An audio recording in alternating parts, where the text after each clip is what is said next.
Alright mga katracker, ito yung gusto nyo, di ba? Yung walang problema, walang sakit ng ulo. Kaya ito yung bilhin nyo. May re-recommend ako to sa inyo. Talagang solid to, ibabiyahin nyo na lang.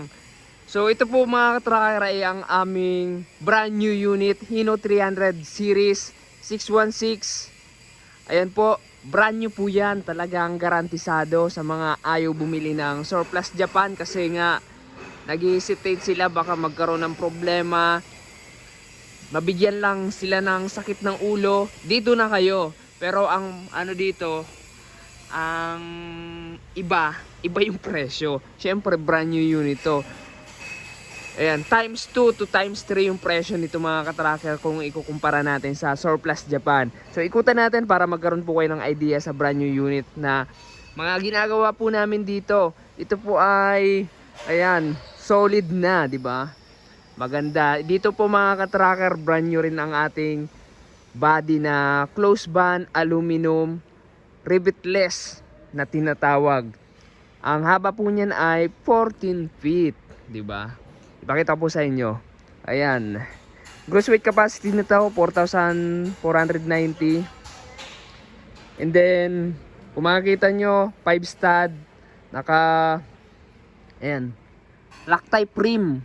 May interior po na tinatawag sa loob ng gulong. Bridgestone brand new po yan. 700 R16. Tapos nakamolye, harap likod. Brake drum, harap likod. And then ito po yung itsura ng brand new unit na Hino 300. Ayan. Medyo malapad po to. Mayroon itong makitid. Ito malapad naman.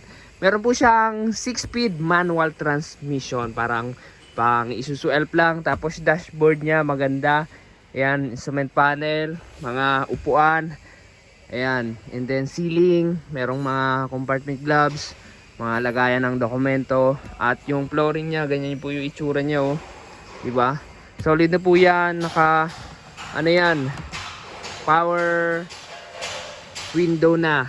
And then ano pa, aircon, meron po siyang aircon. And then yung itsura niya, ayan po, 'di ba? Halogen lamp yung headlight. Naka-chrome yung garnish grill. Tapos meron siyang fog lamp. And then side mirror niya ganyan lang kasimple. 2 wipers. Ayan po, plain na plain.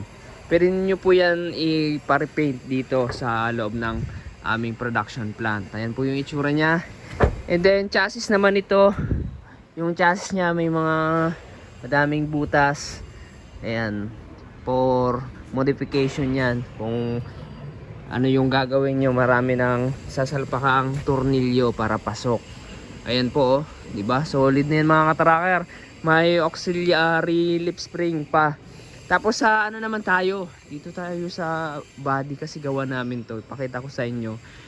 Ito, kung ano yung gusto nyong specs ng body, yun yung gagawin natin. Meron tayong rivet type, rivetless, merong corrugated, merong kung ano pa.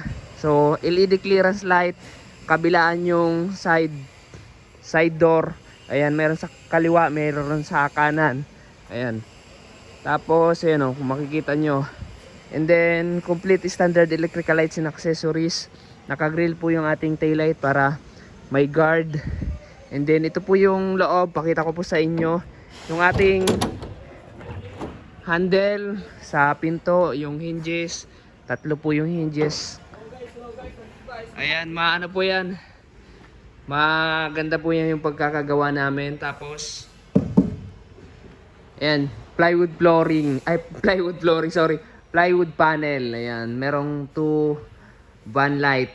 Tapos naka steel flooring na po siya. Yung Soleras baby chassis, matibay po yan. Maganda yung pagkaka-welding. Ayan, solid po yung loob niyan. May quality control inspector tayo na nagche-check dyan para all goods kapag ayan, nilabas at ginamit ng client. So yan mga tracker.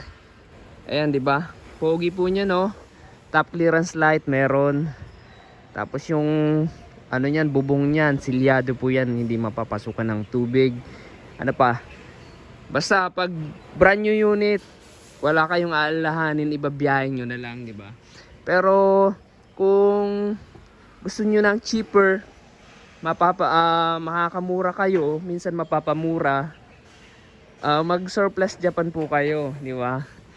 So alam po naman natin na ang surplus Japan truck ay used na, pero yan rin po yung tinatangkilik ng mga Pilipino, dahil alam nyo naman pag Japan, quality, maganda, kahit gamit na, kahit surplus naman, segunda mano, talagang solid yung quality niyan. So dito mga ka-tracker, nagbebenta kami ng surplus Japan truck sa mga hindi afford yung brand new unit. And madami kaming available, small unit to big unit meron po kami. At hindi lang yan mga ka-tracker, yung pagkaka-recondition namin maayos. At yung after sales namin pagdating sa surplus Japan ay all goods, 5-star po yan. Dahil kung magka-problema man yung truck, kung nasaan man yung truck nyo, nasa Mindanao man o nasa Batanes, pupuntahan po namin yan ng aming mekaniko para ayusin. Para hindi po kami mapahiya sa aming kliyente, di ba? Ayun, kasama po natin si Glenn, no? Ayan, di ba? Tuwang-tuwa siya sa mga sinasabi natin. Kasi totoo naman talaga yan. And then, ano pa? May warranty po yan. Huwag kayong mag-alala sa surplus Japan, meron pong warranty. Pag yung brand new merong warranty, surplus Japan din meron din kaming warranty. 2 months warranty po yan, 6 months warranty sa makina. Ayan. So, huwag kayong mag-alala. Dito, all goods yung unit nyo.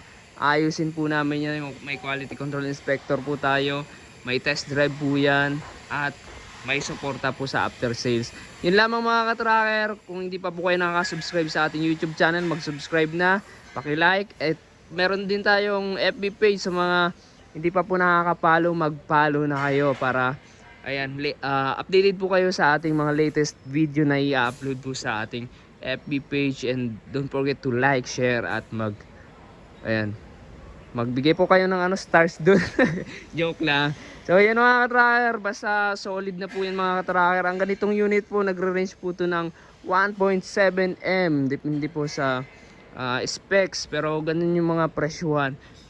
Pero kung sa mga ka-tracker, sa surplus Japan, nasa 900 to 1M lang yung presyuhan nito.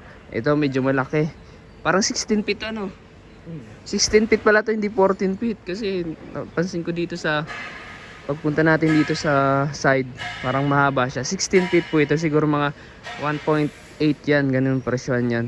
Pero kung gusto niyo malaman talaga yung actual price, mag-inquire po kayo sa ating FB page, Tracker Moto PH. And meron din tayong TikTok account. Madami na rin yung followers natin doon, nasa 5,000 followers na rin tayo. So maraming salamat, God bless, bye bye.